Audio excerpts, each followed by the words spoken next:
Sean todos bienvenidos, hermanos, una vez más. Que el Señor les bendiga. Feliz Día de Acción de Gracias a los que no los habíamos visto. Y bueno, pues vamos a la palabra de Dios. El día de hoy vamos a detenernos solo por un domingo en nuestra serie El Perdón de Dios, para tener un mensaje especial con referencia a esta semana que se utiliza para darle gracias a Dios por todas sus bendiciones. Y el título de la enseñanza es Ingratos por naturaleza. Ingratos por naturaleza. Le invito a que abra su Biblia, por favor, en Romanos capítulo 1, versículo 21. Romanos 1, 21. ¿Ya lo tiene?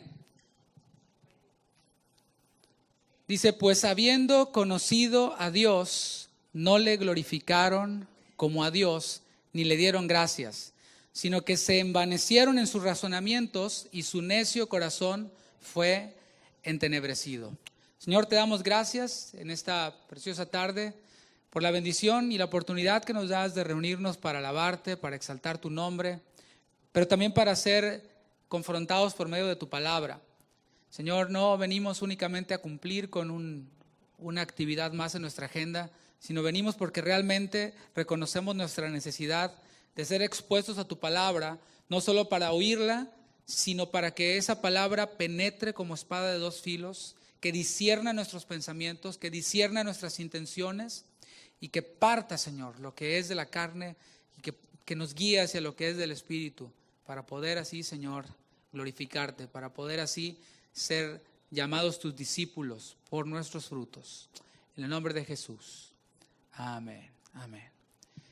De todas las criaturas que Dios hizo, solo el hombre fue hecho a imagen de Dios. ¿Has pensado en eso alguna vez? De todas las criaturas que Dios hizo, animales y de toda la creación que Dios hizo, solo el hombre fue hecho a su imagen, a imagen de Dios. La palabra nos lo dice en Génesis capítulo 1, versículo 26. Si me acompaña, por favor, a Génesis capítulo 1, versículo 26. Si aparecen los versículos ahí en la pantalla, nada más anótelo y puede después revisarlo en casa. Génesis 1:26 dice, entonces dijo Dios, hagamos al hombre a nuestra imagen, conforme a nuestra semejanza, y señoree en los peces del mar, en las aves de los cielos, en las bestias, en toda la tierra y en todo animal que se arrastra sobre la tierra. Esa palabra que leímos ahí en el versículo 26 de Génesis 1, donde dice nuestra imagen, es la palabra hebrea tselem, y su significado es copia. Una copia. Y la palabra demut, que es la palabra semejanza, implica un énfasis en el patrón usado para hacer una réplica. Cuando tú haces una copia, tienes un original, ¿verdad? Normalmente, por ejemplo, cuando haces copias de papeles, el original se ve con sus letras muy marcadas, bien negritas, y cuando haces una copia, pues ya se ve un poquito más borrosa, ¿verdad? Y mientras más haces copia de la copia, pues se va degradando un poco más. Bueno, la palabra demut, que es la palabra semejanza, tiene su énfasis en el patrón usado, o sea, en el original. Todos sabemos que una réplica no sustituye al original, ¿verdad que no? Una réplica no sustituye al original, es decir, puede cumplir ciertas funciones, pero no puedes desechar al original por una copia. No sustituye al original. Por ejemplo, una réplica del cuadro de la Última Cena, ¿conoces el cuadro de la Última Cena? Una réplica que tú puedas tener en tu casa, no sustituye o no es el mismo cuadro que está en el convento dominico de Santa María de las Gracias en Milán, Italia. No es el original, no lo sustituye. Todos sabemos también que una réplica no es exactamente idéntica al original. Siempre va a haber ciertas diferencias, siempre va a haber ciertos detalles que van a diferenciar el original o la copia del original. Es decir, casi es igual, casi es idéntico, pero no lo es. Lo que las Escrituras nos dicen en Génesis 1:26 que leímos ahora, sería algo así como, hagamos al hombre como nosotros para que nos represente. Ahora, Dios no creó al hombre para que estuviera aislado y solo. Si tú te preguntas, bueno, ¿por qué será que es bueno que yo esté solo, que yo me aísle, que yo no me congregue, por ejemplo? Bueno, dentro del diseño original de Dios, Dios dijo, no es bueno que el hombre esté solo. Lo vemos en Génesis 2:18. No es bueno que el hombre esté aislado, ya sea hombre o mujer, que esté aislado, separado, que esté ahí como un ermitaño. Génesis 2:18 dice, y dijo Jehová Dios, no es bueno que el hombre esté solo, le haré ayuda idónea para él. Jehová Dios, versículo 19, formó pues de la tierra toda bestia del campo y toda ave de los cielos, y las trajo a Adán para que viese cómo las había de llamar. Y todo lo que Adán llamó a los animales vivientes, ese es su nombre. Y puso Adán nombre a toda bestia y ave de los cielos y a todo ganado del campo, mas para Adán no se halló ayuda idónea para él. En estos versículos 19 y versículo 20 podemos ver claramente que antes de la caída, porque aquí todavía, Génesis 2, todavía el hombre no pecaba. Normalmente se exagera y se malinterpreta el término del trabajo y algunos dicen, no, por causa de Adán tenemos que chambear. Pues no fue a causa del pecado. El pecado hizo que el trabajo se volviera más intenso, pero Adán no estaba con un coco en un resort de vacaciones, aunque estaba en el paraíso. Dios lo puso a trabajar. ¿Y cuál era el trabajo de Adán? Desde que Dios lo creó, lo leímos en 1:26, era el propósito de que señorearan, de que administraran la creación en la cual ellos estaban. Y Dios lo puso a trabajar, pues poniéndole nombre a los animales. ¿Qué te parece? Es un trabajo que no es nada sencillo. ¿Sí? Yo no sé cómo haya sido eso, pero imagínate a Adán frente a un animal y diciéndole, tú te vas a llamar ornitorrinco. ¿Quién sabe, no? Y le puso todos esos nombres que hasta hoy, según la palabra, permanecen. Entonces, versículo 21 dice, entonces Jehová Dios hizo caer sueño profundo sobre Adán, y mientras éste dormía, tomó una de sus costillas y cerró la carne en su lugar. Dios mismo hizo una cirugía en Adán y lo anestesió. ¿Por qué? ¿Por qué no se le hizo así a carne viva? Porque todavía no había pecado. El hombre todavía no podía experimentar el dolor. No era parte de su naturaleza. Recuerda, estábamos hablando del hombre, digamos, en su máxima expresión, después de la creación, antes del pecado.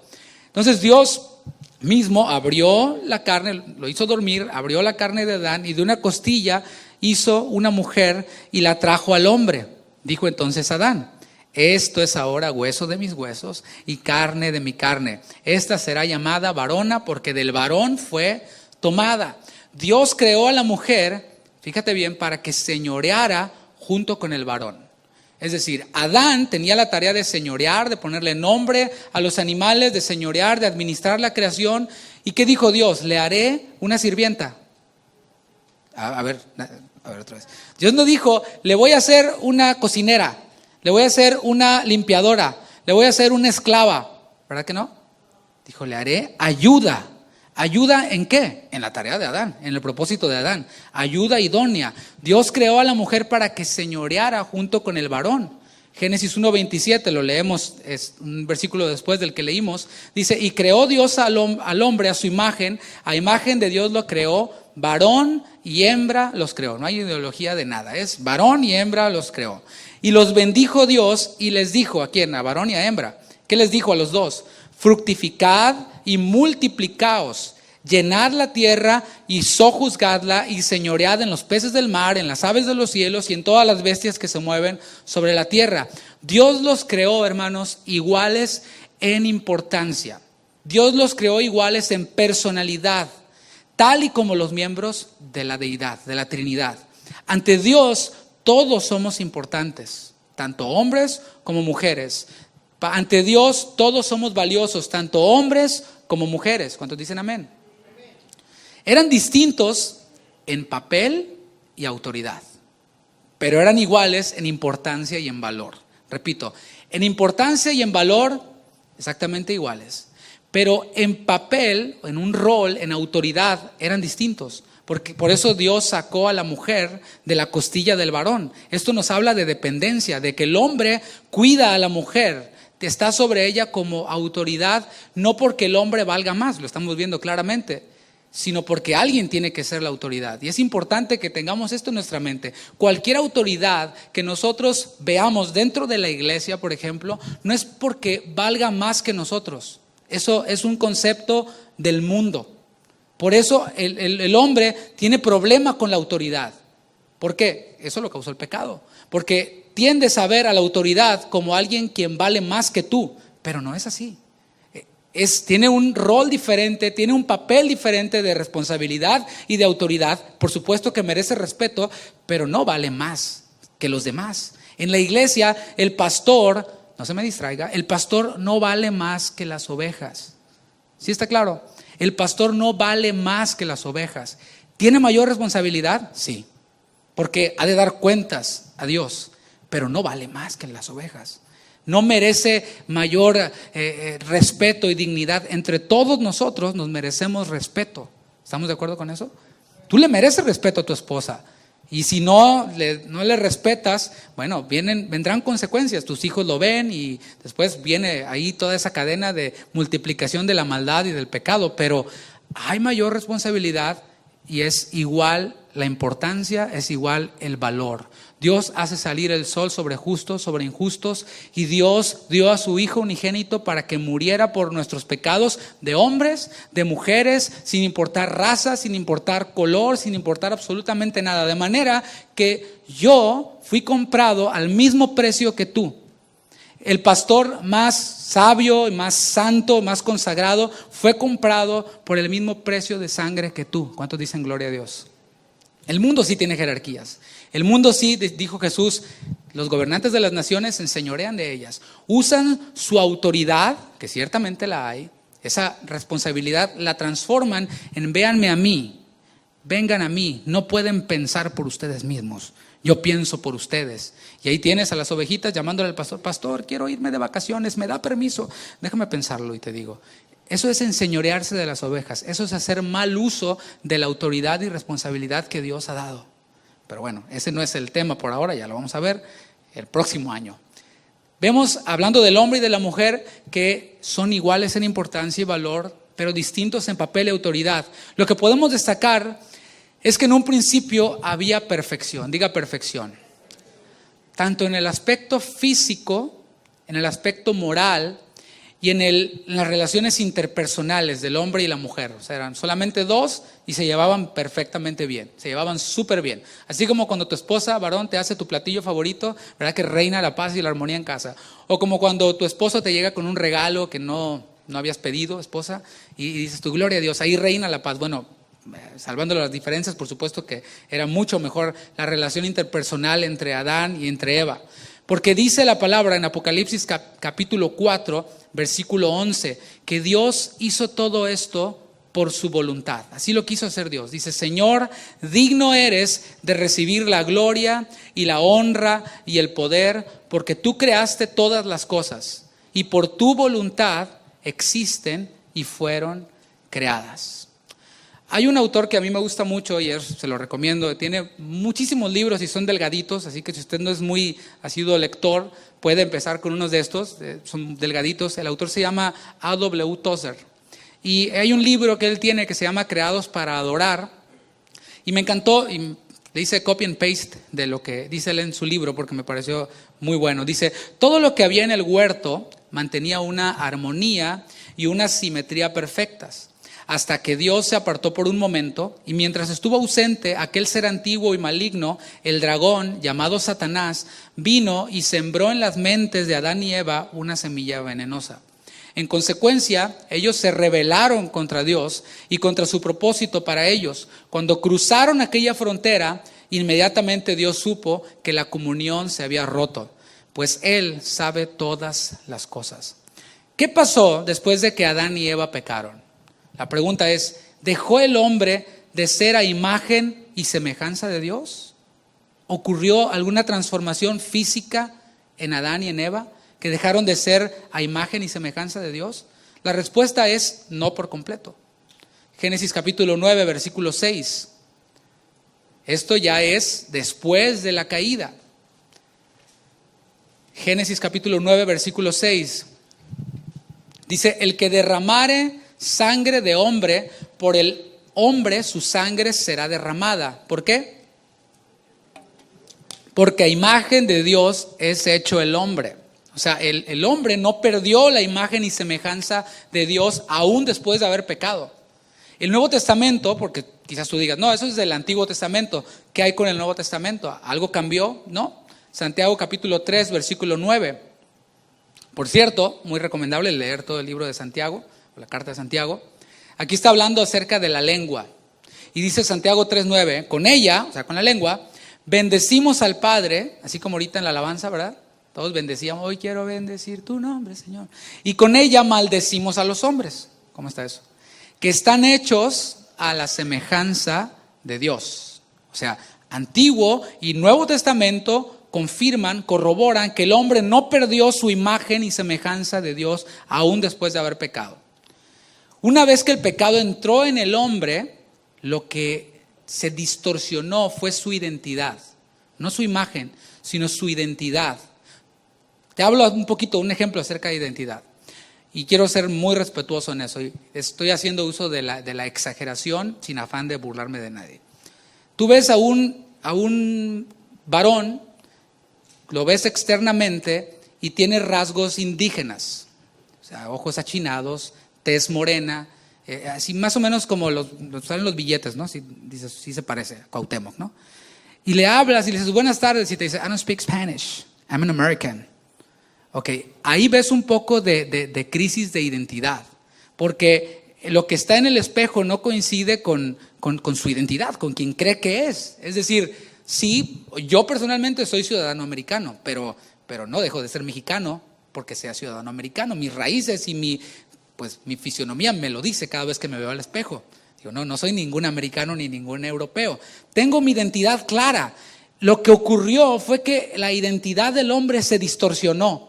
Seguía siendo imagen de Dios y sigue siendo, pero su identidad quedó distorsionada. Físicamente, el hombre probó la muerte. No solo la muerte física, sino la muerte espiritual. Y quiero aclarar que muerte espiritual no tiene que ver con aniquilación. Cuando nosotros pensamos en muerte, pensamos con aniquilación, no quedó ni el polvo. No existe tal cosa cuando en términos espirituales hablamos. Hay una separación, diga separación. Dios y el hombre quedaron separados a causa del pecado. Y las relaciones interpersonales se dañaron también. Entre Adán y Eva, después entre Caín y Abel, y así sucesivamente. Y tú puedes decir, ¿cómo se dañaron las relaciones interpersonales? Bueno, cuando la tarea del hombre era cuidar a la mujer, señorear junto con ella como coheredera de la creación, la mujer tomó el papel del hombre y decidió, y le dio a comer. Entonces, a pesar de que haya habido el pecado, haya distorsionado esto, Dios de todas maneras le pidió cuentas al hombre. Varón, aunque tu esposa sea la que haga devocionales todos los días, escuche predicaciones todos los días, se congregue y no falte a las reuniones, de todas maneras Dios te va a pedir cuentas a ti. Y si no puedes decir amén, di amén o ouch o algo, pero es así, es realidad, es realidad. Dios nos va a pedir cuentas a nosotros por el ámbito espiritual, por hacia dónde llevamos espiritualmente nosotros a nuestras familias. Nosotros, los varones, somos los sacerdotes del hogar y tenemos una doble responsabilidad: proveer el alimento físico y proveer el alimento espiritual también. Así que, y Dios nos va a pedir cuentas a eso. No va a decir, bueno, aquí en esta pareja ella era más piadosa, buscaba más de Dios, entonces usted hágase un lado, Señor, voy a hacer cuentas con la señora. No, a pesar de que el pecado distorsionó la imagen, para Dios no cambiaron las cosas. Dios se ha encargado cada día de recordarle al hombre que existe.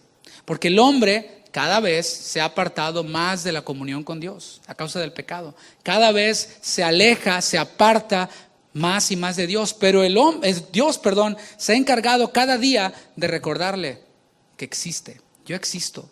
Y deseo restaurar esa imagen distorsionada del hombre que el pecado le dejó. Tú dirás, ¿cómo es que Dios le recuerda al hombre que existe? Romanos capítulo 1, versículo 19. Unos cuantos versículos atrás de nuestro texto base, dice, porque lo que de Dios se conoce les es manifiesto, pues Dios se lo manifestó.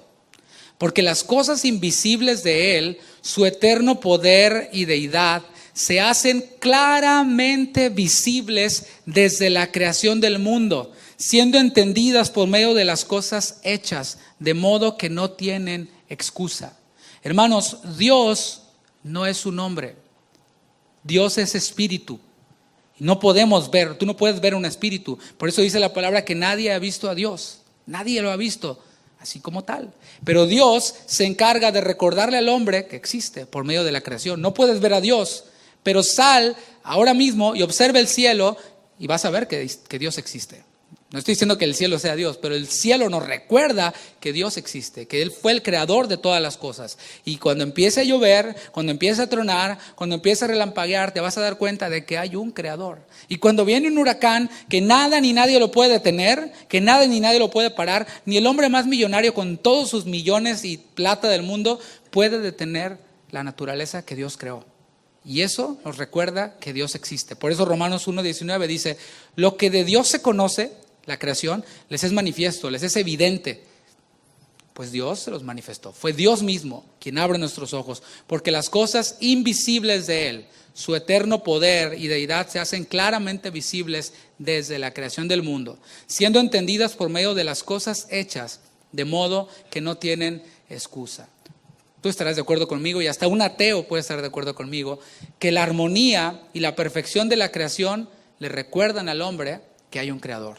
Decía mi hermana en el taller hace unos momentos en la mañana, decía, pues es que esto no es producto de una explosión o de una casualidad o de un error en quién sabe qué. O sea, tuvo que haber un diseñador y un creador en todo esto.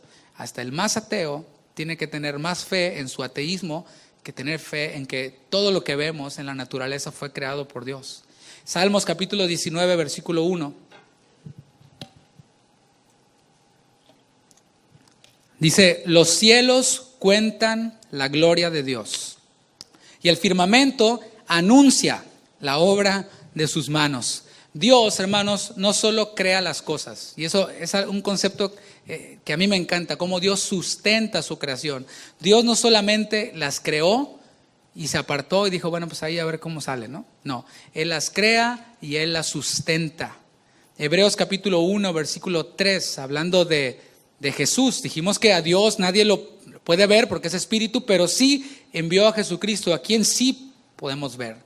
Dice, el cual, siendo el resplandor de su gloria y la imagen misma de su sustancia, y quien sustenta todas las cosas con la palabra de su poder, habiendo efectuado la purificación de nuestros pecados por medio de sí mismo, se sentó a la diestra de la majestad en las alturas. Vemos que Dios crea las cosas y Dios sustenta las cosas por medio de su Hijo. Por eso la Tierra se mantiene girando, por eso todos los planetas se mantienen en órbita, por eso la temperatura está donde debe estar, por eso la Tierra está en una posición en la que no se quema por estar muy cerca del Sol, en la que no se congela por estar muy lejos del Sol.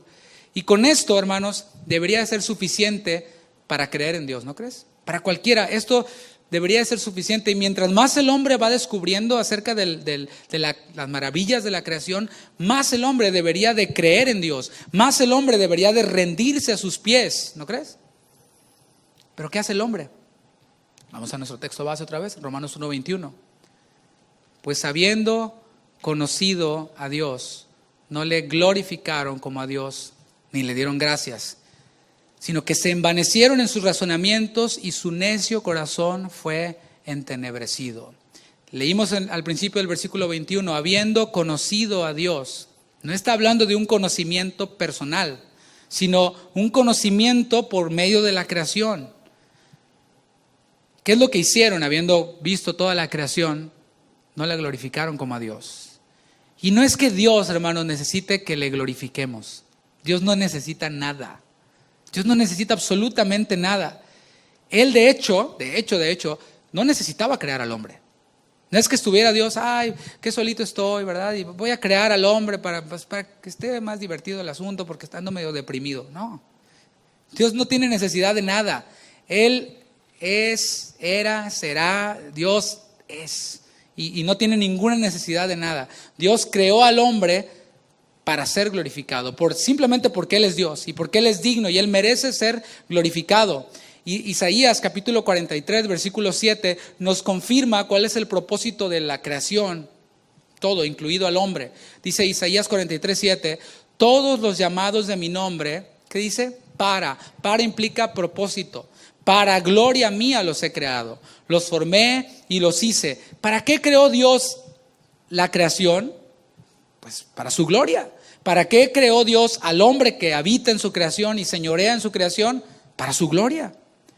Aquí se está refiriendo, por supuesto, quiero aclarar, al pueblo de Israel, pero cuando vemos el Salmo 19, leímos que los cielos cuentan la gloria de Dios y la creación, incluyendo los cielos, la tierra y todo lo que hay, en esa creación en la que habitaría Israel y nosotros, porque no nada más Israel habita en la tierra o habitó, pues tienen el propósito de glorificarle.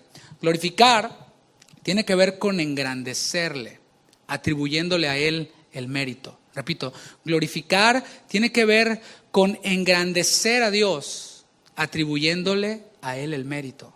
Cuando alguien hace algo y tú preguntas, bueno, ¿quién lo hizo? ¿Quién hizo esto? Bueno, y tú dices, le atribuyes el crédito a quien lo hizo, bueno, estás engrandeciendo a quien hizo esa cosa, ¿no? Y esta es la puerta para la gratitud. ¿Cuál es la puerta? Atribuirle a Dios el mérito. Porque si no se le atribuye mérito alguno a alguien, no hay nada que agradecer. Repito, si no se le atribuye mérito alguno a alguien, no hay nada que agradecer. Por ejemplo, tú no le das gracias a tu vecino por pagar la hipoteca de tu casa o la renta, ¿verdad que no? ¿Por qué no? Pues porque tú la pagaste. Porque tu vecino no tuvo absolutamente nada que ver con ese pago que se realizó al banco o a quien te rente el lugar en donde vives. Ya que el hombre no le atribuye a Dios el mérito de crear y sustentar las cosas, no le da gracias. Esto no lo creó Dios, Dios no existe. Esto fue producto de una explosión. Esto, no sé, pasó simplemente. Bueno, al no atribuirle a Dios el mérito de haber creado las cosas, después dicen, ok, lo hizo la explosión. ¿Cómo se sustenta? Le preguntas a un ateo. ¿Cómo es que continúa trabajando? No saben responderlo. No le atribuyen a Dios la creación, no le atribuyen el que sustente las cosas, por lo tanto, no se le glorifica y no se le agradece. Dice ahí en el versículo 21 de Romanos 1, ni le dieron gracias. Como no le glorificaron, no le atribuyeron el mérito, no le dan gracias. Y esto, hermanos, nos salpica a nosotros. Si tú no eres creyente, bueno, es parte de tu naturaleza. Pero si tú eres creyente, también. Y hay que luchar contra ella. Dice, ni le dieron gracias. Por esto nosotros, fíjate bien, le enseñamos a nuestros hijos a dar las gracias, ¿verdad que sí? Ay, mamita, mi mamita siempre, ¿cómo se dice, hijo? ¿Verdad? Gracias, ¿verdad? Y siempre, o sea, ya de 30 y tantos, ya pegando los 40, ¿cómo se dice, hijo? ¿Verdad? O sea, como que no se les quita el chip nunca de mamá. Eso es, gloria a Dios, ¿no? Está hermoso. Pero nosotros les enseñamos a nuestros hijos a dar las gracias. ¿Cómo se dice, hijo? ¿No? Y le metes un zape por acá o le pellizcas. Porque no, en su naturaleza no está el dar las gracias. En su naturaleza está agarrar las cosas e irse. En su naturaleza tampoco está la educación, ¿verdad? Tienes que enseñarle, hijo, vas entrando, no entres como, ¿verdad? Así nomás, da las gracias. Gracias. Saluda, di buenas tardes, di con permiso, no interrumpas la conversación. Eso está en nuestra naturaleza, por eso les enseñamos a nuestros hijos a dar las gracias. La gratitud es un acto externo, es expresión que implica palabras, ¿sí o no? La acción de dar gracias o la acción de gracias es la expresión del gozo hacia Dios. La palabra hebrea, todau, que es la que se traduce como alabanza, es decir, cuando tú lees tu Biblia y lees la palabra alabanza, sobre todo en los salmos, alabanza, alabanza, alabanza, no siempre es la misma palabra. En el original hay palabras diferentes, pero la traducción pones alabanza. Pero una de esas palabras, la palabra todau, se traduce como acción de gracias. O sea, se traduce como alabanza, pero significa acción de gracias. Alabanza, acción de gracias. Y el Salmo capítulo 26, versículo 7, dice, para exclamar con voz de acción de gracias. Esto es como un sobreénfasis. No se queda en la gratitud. O sea, la gratitud no es algo que tienes dentro. Lo que tenemos dentro es ingratitud. Pero hemos de expresar con voz audible nuestra acción de gracias. Dice, y para contar todas tus maravillas. La boca del cristiano, del creyente redimido, tiene un nuevo propósito. O es decir, quiero corregir, ha retomado su propósito de glorificar y agradecer a Dios. El pecado hace que la lengua sea usada para calumniar, para murmurar, para vociferar, para quejarse, para todo lo opuesto a su propósito por el cual fue hecho. Salmos 26:7 lo leímos. Exclamar con voz de acción de gracias, contar todas tus maravillas. Es como si el salmista te dice, mira, si no tienes nada que platicar cuando te sientas en una mesa con un grupo de personas, normalmente te sientas y hablas de todo mundo y mal, ahora sí que haces y deshaces el mundo otra vez y usas tus opiniones y murmuras y chismeas y te burlas. En vez de hacer eso, ¿por qué no cuentas las maravillas de Dios? Se te va a ir todo el tiempo, no te va a quedar el más mínimo minuto ni segundo para hablar mal de nadie. El pecado afectó al hombre en su intelecto. De tener un intelecto perfecto, porque era imagen de Dios, o sea, el intelecto de Adán y de Eva era perfecto. ¿Quién puede ponerle nombre a todos los animales? Solamente alguien quien tiene un intelecto perfecto, que era a imagen de Dios, pasó a tener un intelecto corrupto. La ingratitud es producto de un intelecto corrupto. Leímos Romanos 1:21. ¿Leemos de nuevo? Déjenme lo veo. Pues habiendo conocido a Dios, no le glorificaron como a Dios, ni le dieron gracias, sino que se envanecieron en sus razonamientos. Es lo que continúa diciendo el versículo 21. Claro, eso es producto de un intelecto corrupto, envanecido. Somos ingratos por naturaleza porque somos egoístas por naturaleza. Pensamos solo en nosotros. Y pues no te culpo porque es parte de nuestra naturaleza. O sea, no te asustes, no te sorprendas. Es parte de nuestra naturaleza pecaminosa y corrupta a causa del pecado. Somos egoístas por naturaleza. Y cuando recibimos un bien, pensamos que allí termina todo porque pienso que me lo merecía. Claro, yo tengo esto porque me lo merezco. Pero ¿sabes que lo único que merece el hombre es el infierno? Es lo único que merecemos. Cuando hablamos de merecer, déjenme tratarlos como usted se merece. Bueno, cuando hablamos de merecer como tal, el hombre se merece el infierno. ¿Por qué? A causa del pecado, a causa de ofender al Creador del cielo y de la tierra, quien es santo, santo, santo. Así que si pensamos desde esa perspectiva, si partimos desde esa premisa, decimos, ¿sabes qué? Estoy respirando. Gracias a Dios, gracias. Decimos lo que decía Jeremías en Lamentaciones. Por su misericordia no hemos sido consumidos. Porque nunca decayeron sus misericordias. Nuevas son cada mañana. Grande es tu fidelidad. ¿Te fijas cómo cuando pensamos desde ahí, como que la alabanza cobra más sentido? Como que ya la alabanza y la adoración no se vuelve el tiempo así como que otra vez y otra vuelta y otra vez y otra vez. Claro, porque para la naturaleza caída, la naturaleza corrupta por el pecado, corrompida por el pecado, pues no le interesa lo más mínimo alabar a Dios, mucho menos estar en el cielo, mucho menos glorificar a Dios. No, se deleita en otras cosas, en cualquier cosa menos en alabar a Dios, menos en agradecerle a Dios.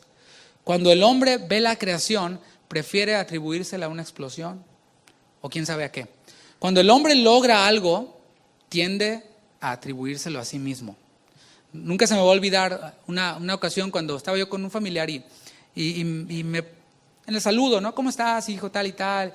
Ya vas a terminar tu carrera, ¿verdad? Le digo, sí, gracias a Dios. Me dice, ¿gracias a Dios? Sí, ¿no? Gracias a ti. Tú eres el que se despierta temprano. Tú eres el que se ha quemado las pestañas. Tú eres el... Y dije, órale. Obviamente no me puse a discutir con mi familiar, ¿verdad? No conocía a Cristo, pero eso es normal. O sea, cuando alguien logra algo, tiende a atribuírselo a sí mismo. Lo más triste es cuando desde un púlpito se dice y se llena la boca a un ministro y dice, yo he plantado tantas iglesias, yo he hecho y yo hice. Eso apesta delante de Dios. Porque todo lo que nosotros somos y tenemos, debemos de atribuírselo a Dios para que Él sea glorificado. A mí no me interesa ser glorificado yo. Que sea glorificado Él. No me interesa limpiar mi nombre ni mi honra. Me interesa que la honra de Dios sea engrandecida, sea enaltecida. Ahora vamos a ver en Lucas capítulo 17, versículo 11. Acompáñeme.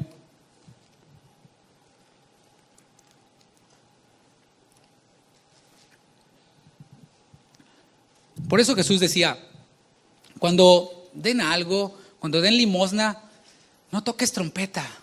No digas, yo... No lo pongas en el Facebook, no lo publiques.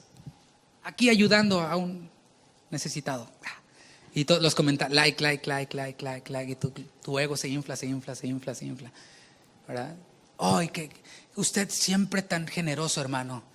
Para la gloria de Dios, ¿verdad?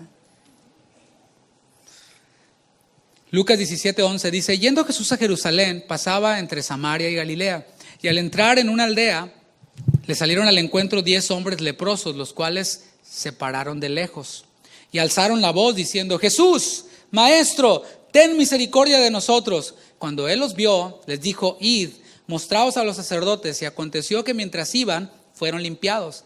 Entonces uno de ellos, viendo que había sido sanado, volvió glorificando a Dios a gran voz, y se postró rostro en tierra a sus pies, dándole gracias. Y este era samaritano.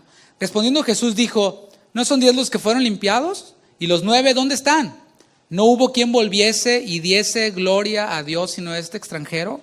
Y le dijo: levántate, vete, tu fe te ha salvado. Hermanos, vemos en esta porción bíblica que había ¿cuántos leprosos? Entre estos 10 leprosos había 9 judíos y un samaritano. Todo leproso debía de ser aislado del resto del pueblo a causa de su impureza ceremonial, pero también para evitar que fuera contagiado o que fuera a contagiar al resto del pueblo. Y así lo declaraba la ley.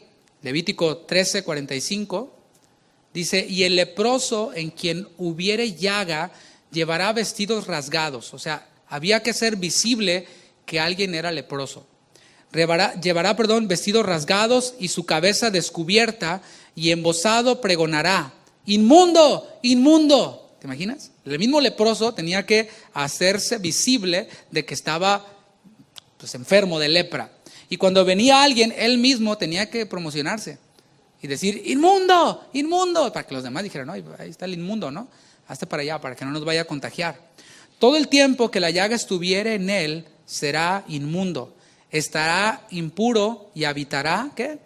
Solo. Fuera del campamento será su morada.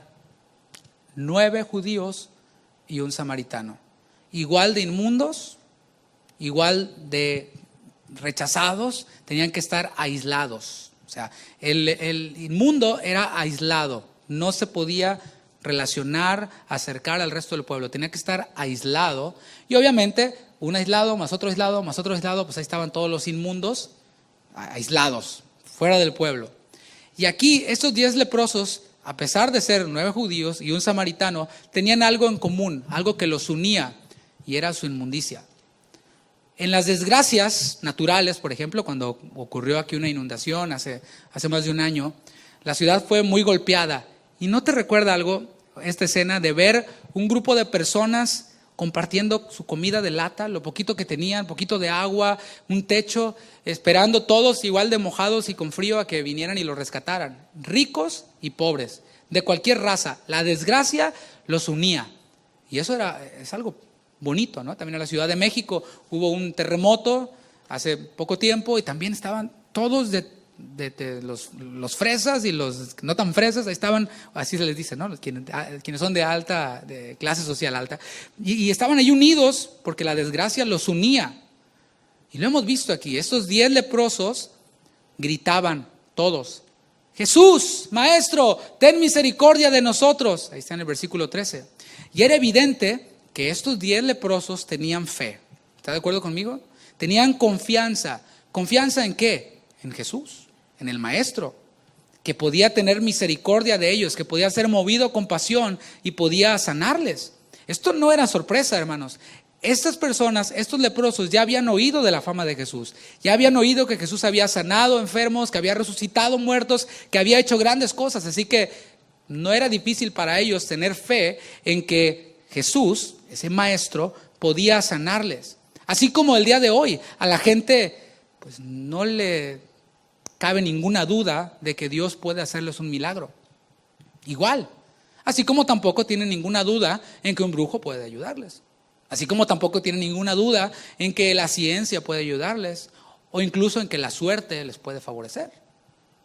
Estamos hablando de fe, y para la gente de este mundo, así como la gente que habitaba en tiempos de Jesús, pues era fácil creer en cualquier cosa, incluido Dios. La suerte, la ciencia, no sé, lo sobrenatural. Oh, Dios, la iglesia también, claro, me puede ayudar. La mayoría de nosotros, si no es que todos, hemos sido testigos de milagros. ¿Sí o no? Milagros reales. Yo he visto así frente a mí milagros reales. Claro, porque Dios continúa haciéndolos. Aquel quien está necesitado de un milagro es capaz, y usted me va a dar la razón en esto, de hacer cualquier cosa para recibir su milagro. Cualquier cosa. Cuando alguien está en necesidad, llámese, estamos hablando ahora física, pero de cualquier otra índole, es capaz de hacer cualquier cosa para recibir su milagro, para recibir su beneficio. Y le dicen, úntate esto. Sí, ahí está untándoselo, ¿no? Tómate, en aquellos años, hace muchos años, usted se acordará, en México salió el agua de Tlacote, ¿verdad? Era, bueno, luego les explico qué era. Pero era agua común y corriente, nomás que como decía, no, es que esa tiene propiedades y es bien milagrosa y se la tomaba, ahí estaban, tome y tome agua de Tlacote. Y algunos decían, no, yo me sané. Se untan cualquier cosa, se toman cualquier cosa. No, mira, métete a ese río y vas a ser sanado. Tómate esta agua, pacta con Dios, ¿verdad? La típica. Yo tengo una necesidad de, no sé, sanidad física. Entonces el religioso dice, pacta con Dios ahora y Dios te va a sanar. Entonces ahí vienes, ¿no? ¿De cuánto, qué tan grande es tu enfermedad? No, pues tengo cáncer. Ok, entonces $10,000. Ay, pues te va a costar más en el MD Anderson. Oh, está bien. Y después regresa el esposo, oiga, se murió mi esposa y pactó los 10,000 y nos dejó endeudados. Le faltó fe, ¿sí? Porque el hombre es capaz de hacer cualquier cosa para recibir su milagro. Jesús les dio una orden a estos 10 leprosos en el versículo 14. Cuando Él los vio, les dijo, vayan y muéstrense a los sacerdotes. Y aconteció que, ¿qué? Mientras iban, los 10 leprosos creían que Jesús les podía sanar. Los 10 leprosos estaban dispuestos a hacer cualquier cosa que Jesús les dijese que hicieran. Incluido, vayan, dice, y mientras iban, ¿qué pasó? Fueron limpiados. Y el énfasis de esta narración bíblica, como todas las narraciones bíblicas, no es el milagro, hermanos. El énfasis no es el milagro de que Jesús sanó a 10 leprosos. O sea, si vamos a milagros, Dios dijo, sea la luz, y fue la luz. O sea, ¿qué más quieres, no? Si vamos a milagros, Jesús dijo, consumado es, y el precio fue pagado de tu salvación y de la mía. El énfasis entonces no está en esta sanidad de 10 leprosos. El énfasis está en la gratitud. Versículo 15 y versículo 16. Entonces, uno de ellos, viendo que había sido sanado, volvió. Jesús no les dijo, vayan, muéstrense al sacerdote, van a ser sanados y después regresan a darme gracias. ¿Verdad que no? No está ahí, Jesús no se los dijo. Entonces, lógicamente podrías decir, pues los otros no hicieron nada malo. Hicieron lo que Jesús les dijo, recibieron su milagro y perfecto, bye. Pero ¿de dónde nació esta gratitud en este hombre? Que dice que volvió y ¿qué hizo? Glorificando a Dios a gran voz. Fíjate bien, no volvió y le dijo, Jesús, gracias, ¿cuánto es? ¿Cuánto va a ser? ¿Verdad que no? No le dijo eso, simplemente volvió glorificando a Dios a gran voz. Y se postró en tierra a sus pies dándole gracias. Y nos da un detalle sorprendente. Y este era samaritano. Los que tenían la doctrina más pues así, desafortunada, a comparación de los judíos, eran los samaritanos. Ellos habían desarrollado su teología sobre solamente partes de la escritura. No tenían todo. Algo tenían y sobre eso desarrollaban su teología y por supuesto no les iba nada bien. Trata de hacer matemáticas nomás con 9 números, pues no te va a salir. Igual ellos. Sin embargo, este samaritano despreciado, o sea, samaritano y leproso, no es buena combinación. Pero ese fue quien volvió al autor del milagro. Y esto implicaba que le atribuía a Jesús el mérito de su sanidad. No dijo, pues yo me sané porque fui con el sacerdote, porque fue mi obediencia la que me sanó. No. Él volvió y al volver implicaba atribución del mérito de su sanidad. Glorificó a Dios. ¿Cómo? Con sus palabras. Glorificar a Dios tiene que ver no con un chip que tienes por ahí adentro que solamente tú sabes o yo sé. Tiene que ver con acciones, tiene que ver con palabras, tiene que ver con hechos, porque fuimos creados Todos los llamados de mi nombre para gloria mía los he creado.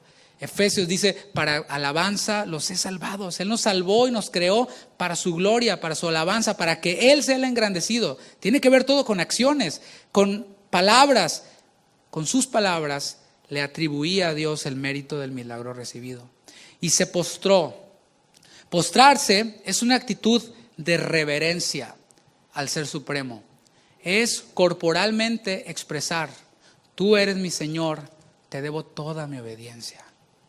Hermanos, yo no creo que yo me frustro cuando me toca dirigir alabanza o algunos de los que estamos aquí, cuando decimos, levanten las manos y nadie las levanta, ¿verdad? No, o sea, no me frustro, simplemente digo, ok, hace falta más enseñar la palabra y llevar a nuestros hermanos y entre nosotros motivarnos más a que cumplamos el propósito por el cual fuimos hechos. Y no lo estoy regañando, ¿verdad? O bueno, sí, poquito. Hace falta conocer más a Dios, porque yo pudiera, o nosotros los que dirigimos, pudiéramos aquí hacer un show de aquellos y vamos, salta, hacer una gritadera ahí, ¿verdad? Como se hace en muchos lados. La gloria se la lleva el director, porque miren cómo los animé, miren cómo los puse a saltar, miren cómo los emocioné y luego los hice llorar. Y tócale una suavecita ahí, y ahí está, y te cuento una historia. No, cuando yo, no sé qué, y una que me bajé ahí del internet, ¿no? Y los manipulo y los hago llorar, los hermanos así. Se sintió la presencia. Ay, usted es como el Señor lo usa. Sí, claro. Y a mi nombre, gloria, ¿verdad? Queremos que Cristo sea exaltado con su palabra. Las mismas canciones, no hace falta ponerle mucho grito al asunto. No hace falta ponerle mucha emoción al asunto. Solo lee las palabras, medita en ellas, conéctalas con tu vida y vas a estar como este leproso samaritano. Yo eres el leproso samaritano. Yo eres el leproso samaritano que siendo desechado por el mundo, Dios me rescató y me dio nueva vida. Transformó mi vida, transformó mi familia. Eso es motivo para agradecerle, para glorificarle, para postrarme a sus pies. No vamos a manipularlo mucho, no vamos a presionarlo mucho. Si no se postra es porque pues no se postra. Cuando nos postramos es expresar con nuestro cuerpo, Señor, tú eres mi Dios. A ti te debo toda mi obediencia. Obediencia. ¿Cuánto conoces? No es tanto cuánto conoces de la Biblia. Es cuánto de lo que conoces, obedeces. Simple. Yo conozco a muchos quienes se saben montones de cosas y cosas que leyeron aquí en un meme en internet y se sienten teólogos porque leyeron unos memes de otros predicadores y porque copian clips de videos de predicadores y los ponen famosos y ya con eso se sienten los grandes teólogos. Qué bueno, digo, el hombre es teólogo o debe ser teólogo por naturaleza, el cristiano es conocer a Dios. En esto gloria es el hombre. No en su sabiduría, no en su riqueza, sino en entenderme y conocerme, dice el Señor. Entonces sí, somos llamados a conocer cada vez más a Dios, pero no andarnos jactando, no andar publicando, todo esto sé. Y todos ustedes ignorantes, ¿verdad? Es contradictorio completamente. Y conozco gente así que sabe mucho, pero siguen igual o peor de hace 10 años. Y déjame te hablo de mi iglesia, no me interesa, la verdad. No, gracias. Y es que en mi iglesia tenemos la teología de quién sabe cuál. No, gracias, no me interesa. Para estar así como tú, no, gracias. O sea, dice la palabra, y esto es una manera coloquial de decir lo que dijo Jesús, ¿verdad? Por sus frutos los conoceréis. No por lo que dicen, sino por sus frutos. Este hombre, este samaritano, se postró y le daba gracias. Mientras que estaba glorificándole, mientras que estaba postrado, le daba gracias por el favor recibido. No era la misma actitud de aquel fariseo que estaba en el templo y oraba y decía, Señor, te doy gracias, ¿verdad? Nuestros posts de Facebook, ¿no? Gracias por el nuevo auto. Lo pones ahí. Gracias por esto y gracias. Es la actitud del fariseo, ¿no? No era la misma actitud. Era una actitud reverente de alabanza y adoración.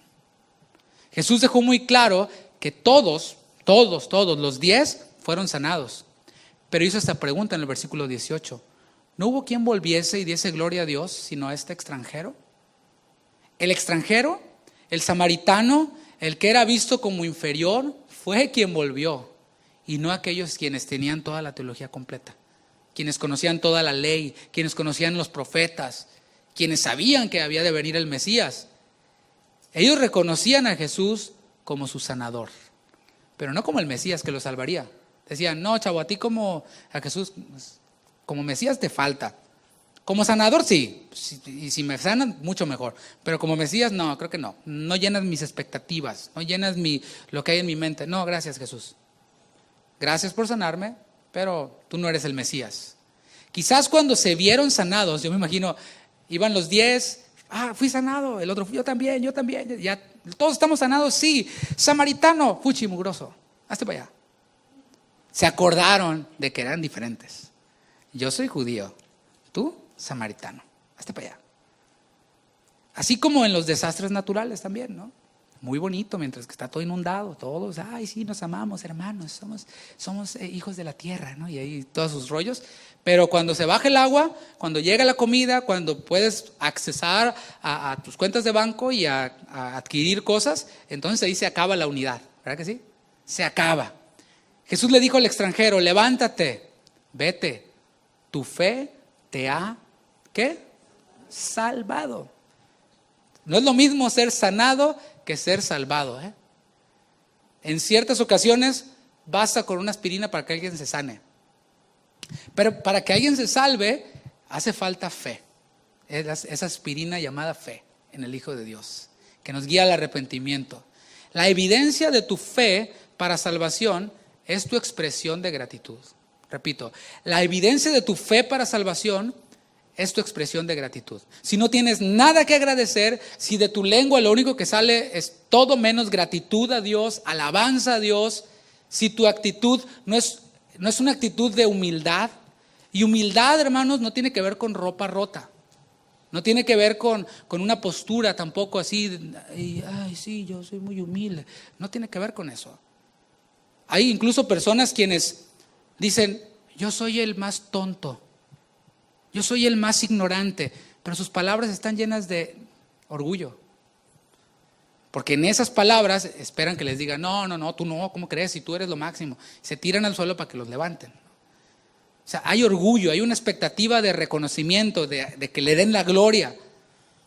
Pero si tú ves a una persona humilde verdaderamente, alguien quien sirve a los demás, quien siempre está dispuesto a ayudar en lo que sea necesario, sin andarlo publicando, sin andarlo gritando a los cuatro vientos, ahí tú tienes una persona quien está dando evidencia de su fe. ¿Qué tanto agradeces? Es la evidencia de tu fe para salvación. Eso mismo espera Dios de nosotros, sus hijos. ¿Por qué? Simplemente porque esa es su voluntad, lo que Dios quiere. Nos encanta decir que Dios es soberano. Dios es soberano, Dios es soberano. Oye, ¿y qué es que Dios sea soberano? No, pues no sé, pero suena bien bonito, ¿verdad?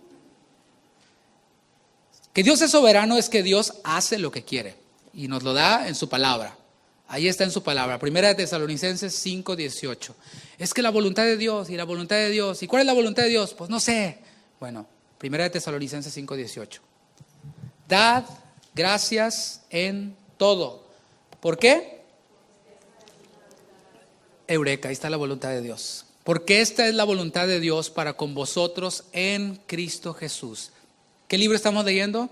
1 Tesalonicenses. Está hablándole a los cristianos que estaban en Tesalónica, o Salónica, como se le conocía también. A ellos se les manda, den gracias en todo, porque para ustedes esa es la voluntad de Dios en Cristo Jesús. Para el que no es creyente, esa no es la voluntad de Dios. Déjame te lo aclaro. Para el que no es creyente, la voluntad de Dios es que se arrepienta. Simple, ¿no? ¿Cómo vas a pedirle a alguien que no se ha arrepentido que sea agradecido? No puede. ¿Por qué? Porque está inmerso en pecado. Su naturaleza pecaminosa aflora y se nota y se ve. Manifiestas son las obras de la carne. Se notan, se ven de aquí a 3 kilómetros. La voluntad de Dios es que demos gracias. ¿Cómo dice el texto? En todo. Tou en griego. Es estar inmersos.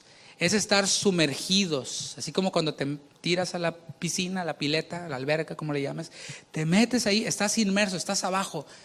En esa situación, sumergido en la situación en la que estés, da gracias. Esa es la voluntad de Dios, que des gracias.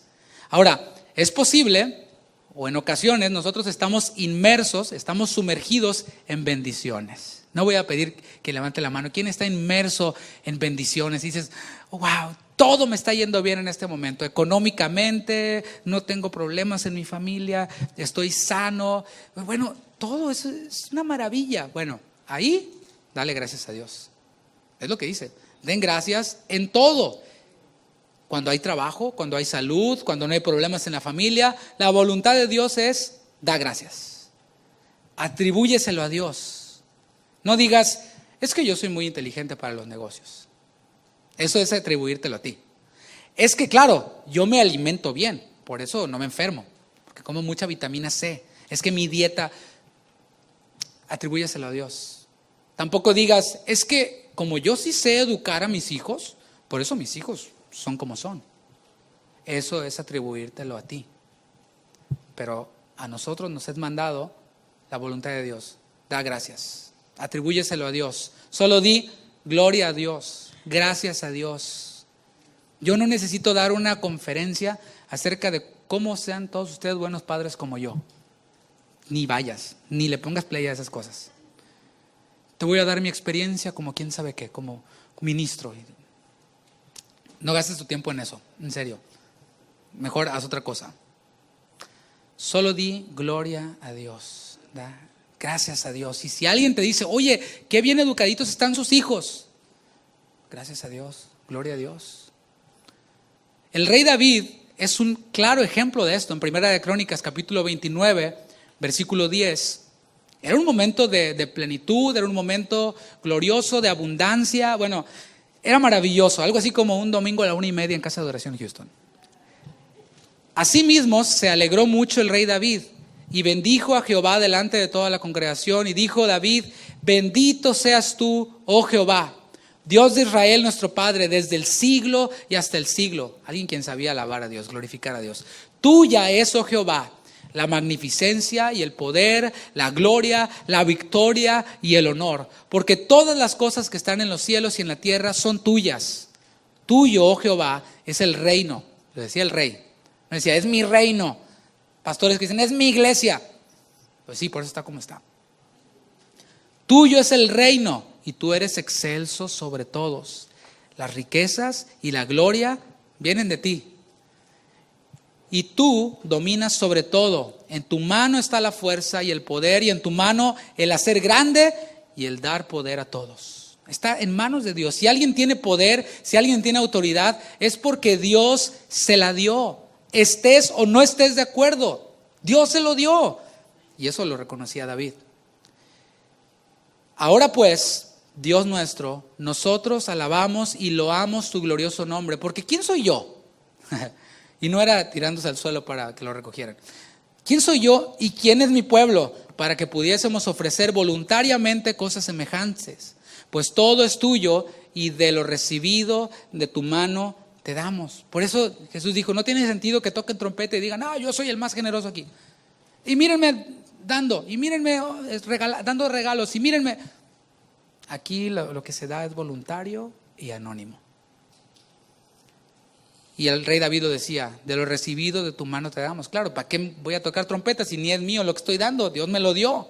Porque nosotros, extranjeros y advenedizos, somos delante de ti. O sea, está hablando del pueblo de Israel. ¿Eran extranjeros y advenedizos? No, eran el pueblo escogido de Dios. Pero él reconocía, ante Dios, el más exaltado queda como así. Por eso en gloria vemos que los reyes arrojan sus coronas delante de Dios. Claro, está la majestad de Dios. Todo, Él nos da las coronas y luego nosotros se las regresamos. Dice, y nuestros días sobre la tierra, cual sombra que no dura. Oh Jehová, Dios nuestro, toda esta abundancia que hemos preparado para edificar casa a tu santo nombre, de tu mano es y todo es tuyo. Eso es gratitud en la abundancia.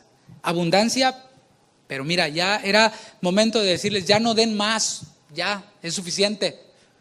No se ve muy seguido eso, ¿verdad? No es den. Ya no den más, ya es suficiente. Ahora, Señor, todo esto te pertenece a ti. Tuyo es el imperio, tuya es la gloria, esto es tu reino. Nosotros somos advenedizos, somos extranjeros, somos samaritanos, faltó que dijera, ¿no? Hay otras ocasiones en las que no hay trabajo, ¿verdad que no? O no hay salud, o hay problemas en la familia, o todas las anteriores juntas, ¿verdad? Hay veces que se nos juntan todas. Se nos junta la falta de trabajo, la crisis de salud, los problemas familiares. Suena así, es tenso, ¿verdad? Bueno, la voluntad de Dios es da gracias. Cuando estás inmerso en todas esas cosas, da gracias. Eso como que no, en la otra sí. Yo quiero estar inmerso en bendiciones y ahí sí voy a dar gracias y gloria. También dice en todo, en salud, en enfermedad, en prosperidad, en crisis, cuando está todo bien y cuando no está todo bien, da gracias. No te quejes, no digas, ¿por qué me pasa esto a mí si yo diezmo? ¿Por qué me pasa esto a mí si yo les sirvo a mi Señor? Aleluya. La voluntad de Dios es da gracias. Hubo un hombre, de hecho el primer libro escrito en la Biblia, de un hombre llamado Job, siendo un hombre al que todo le iba bien, estaba inmerso en bendiciones. Mira, no sé con qué lo podría o con quién lo podría comparar hoy en día, pero de lo bien, eso y un poco más. En un día perdió todo lo que tenía. ¿Qué dijo? ¿Qué salió de la boca de Job? Job 1, 21 y 22.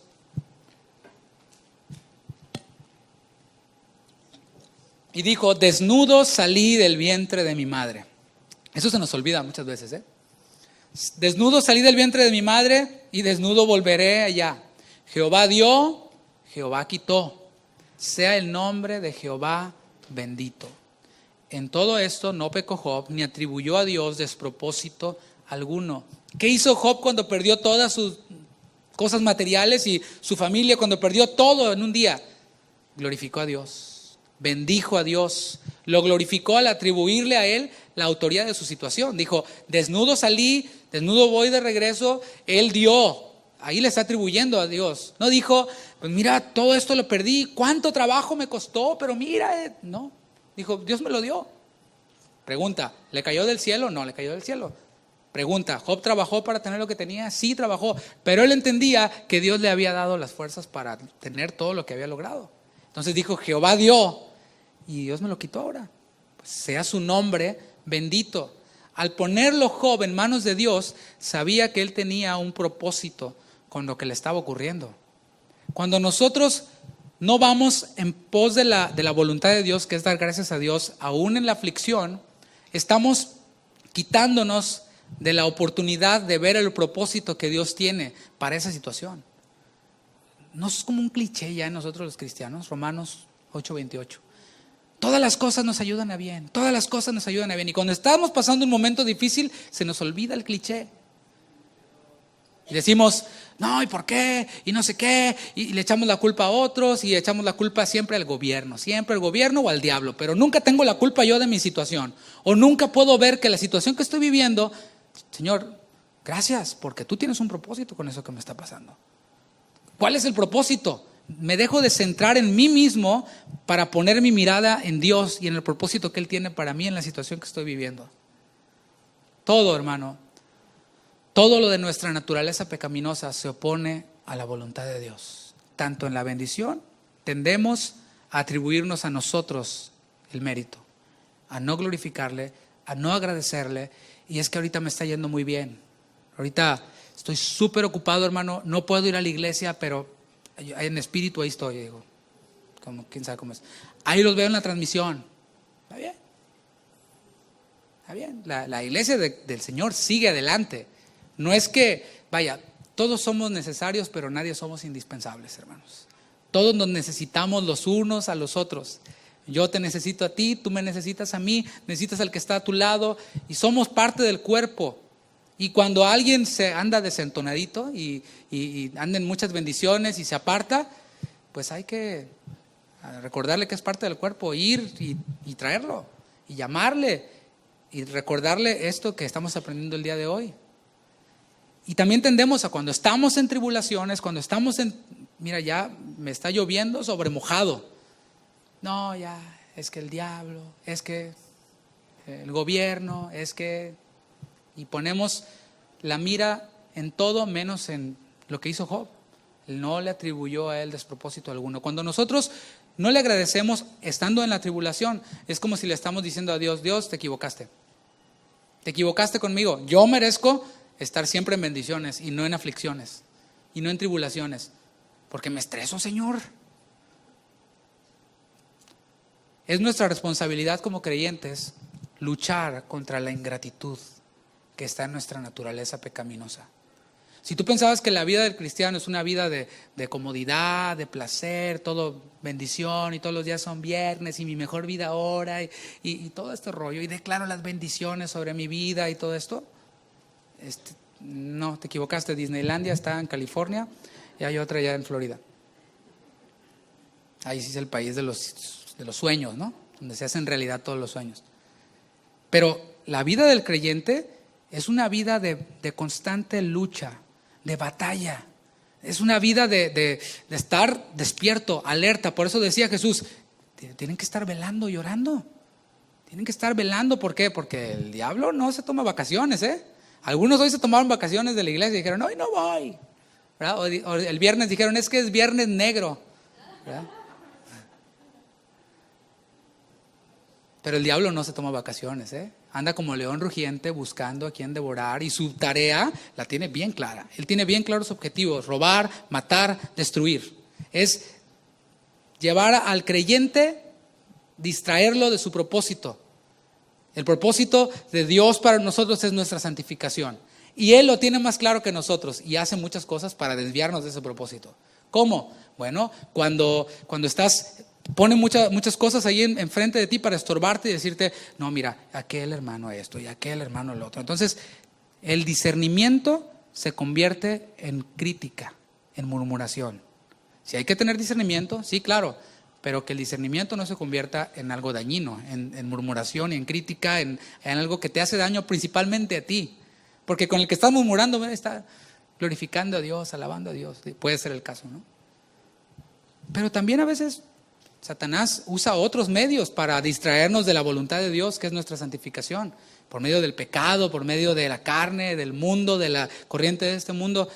El punto es de que Él tiene claro su objetivo y va tras Él, no se toma vacaciones, no tiene days off, no tiene puntos muertos en su agenda. Pero nosotros sí tenemos la palabra de Dios y nosotros mucho menos hemos de tomar days off en nuestra fe. Cuando trabajemos, llevemos nuestro pensamiento al Señor. Hace tiempo estaba con alguien quien estaba detenido y no le era posible tener una Biblia en donde estaba. Y yo pensaba, qué importante es que la palabra esté en nuestro corazón, que memoricemos versículos, que memoricemos pasajes. Es una vida ocupada la vida cristiana. Cuando me preguntan, oiga, ¿usted cree que es pecado escuchar música del mundo? Le digo, no es pecado. Lo que es pecado es que tengas tiempo para escuchar música del mundo. Yo no sé cómo le haces. O sea, cuando tienes todo esto en mente, el glorificar a Dios, el que el Satanás no duerme, el tener la palabra en tu mente, en tu corazón, no hay tiempo para esos rollos, no hay tiempo para esas cosas, ¿eh? O sea, repito, el pecado no es escucharla. El pecado es que tengas tiempo para ella. ¿Es pecado esto? ¿Es pecado? Mira, es pecado que estés pensando en qué es pecado y qué no es pecado. A nuestra naturaleza pecaminosa no le agrada alabar a Dios. Mucho menos eso de postrarse. No, imagínate, no me vaya yo a arrugar el pantalón o el zapato no se me vaya a doblar así y se le va a ver una raya y son nuevos. Los acabo de comprar en Black Friday, ¿verdad? A nuestra naturaleza pecaminosa no le agrada adorarle, no le agrada alabarle. Salmo 103, para ir concluyendo. Salmo 103. Dice, bendice alma mía a Jehová y bendiga todo mi ser su santo nombre. Bendice alma mía a Jehová. Aquí está hablando el salmista a sí mismo. Está hablándole a esa naturaleza que no le agrada alabar. Por eso nosotros, quienes hemos sido lavados con la sangre de Cristo, quienes hemos sido perdonados, quienes somos nueva criatura, tenemos una nueva naturaleza, podemos decirle a nuestra carne, bendice a Jehová. Fíjate bien, no dice el director de alabanza, mándelos a que le agradezcan, mándelos a que se postren, no. El mismo creyente, el mismo espíritu que mora en nosotros nos guía a glorificar y a exaltar a Cristo. Y dice, bendice alma mía Jehová. Y el alma dice, es que estoy deprimido. Y saca el violín y todo. Y le dice, bendice a Jehová. Y dice, ay, es que ahorita no me siento bien, estoy cansado, me desvelé viendo las ofertas en internet y no sé. Bendice a Jehová y no olvides ninguno de sus beneficios. ¿Cuáles beneficios? Si yo ahorita estoy en grandes problemas, estoy pasando muy mal, Él es quien perdona todas tus iniquidades. Y ahí es donde nuestra carne empieza a ser humillada. Dices, yo pensando en que aquel no me saludó, cuando debería estar pensando en que Él es quien perdona todas mis iniquidades, el que sana todas tus dolencias. Él puede sanarnos, hermanos. Él puede sanar nuestras dolencias. El que rescata del hoyo tu vida. No sé en qué hoyo estés tú metido ahora, pero puedes recordar de qué hoyo te sacó el Señor. Te rescató de ahí y te puso tus pies sobre peña, enderezó tus pasos, puso en tu boca un cántico nuevo de alabanza a Dios. ¿Por qué tendemos a volver a querernos enterrar en el hoyo?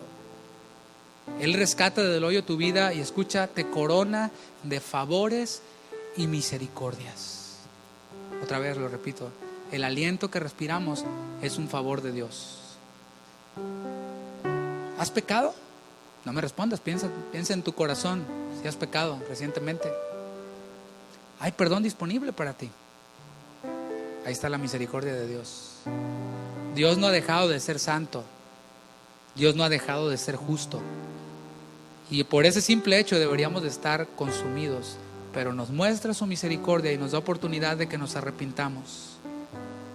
Él sacia de bien tu boca, de modo que te rejuvenezcas como el águila. Ahí, en esa situación de tristeza, en esa situación de dolor, de aflicción, de prueba, el Señor sacia de bien tu boca. Porque de la abundancia de tu corazón, de ese depósito de la palabra de bendiciones, habla tu boca. Y eso hace que nos rejuvenezcamos como el águila. Y podemos decir, como el apóstol Pablo decía, estamos atribulados, pero no angustiados. Estamos perseguidos, pero no desesperados. Estamos derribados, pero no destruidos. Sabemos y tenemos bien claro que somos cristianos y que en nuestro cuerpo llevamos la muerte de Jesús para que su vida se manifieste en nuestros cuerpos mortales. Es parte de nuestra vida como cristianos. A veces estamos en bendiciones. Si estás en bendiciones, da gracias. ¿Alguno está contento? Dice la palabra. Canta alabanzas. No dice vayas al mall y olvídese de Dios. Dice cante alabanzas. ¿Alguno está triste? Pues hagan oración. Oren por él. Llamen a los ancianos de la iglesia que oren por él y la oración de fe sanará al enfermo.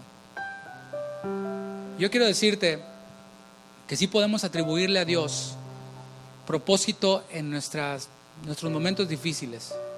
Quizás tú digas, estoy cosechando lo que he sembrado, estoy en consecuencias de mi pecado. Aún ahí Dios tiene un propósito, es que te arrepientas y que digas, Señor, quizás esta situación no se solucione nunca.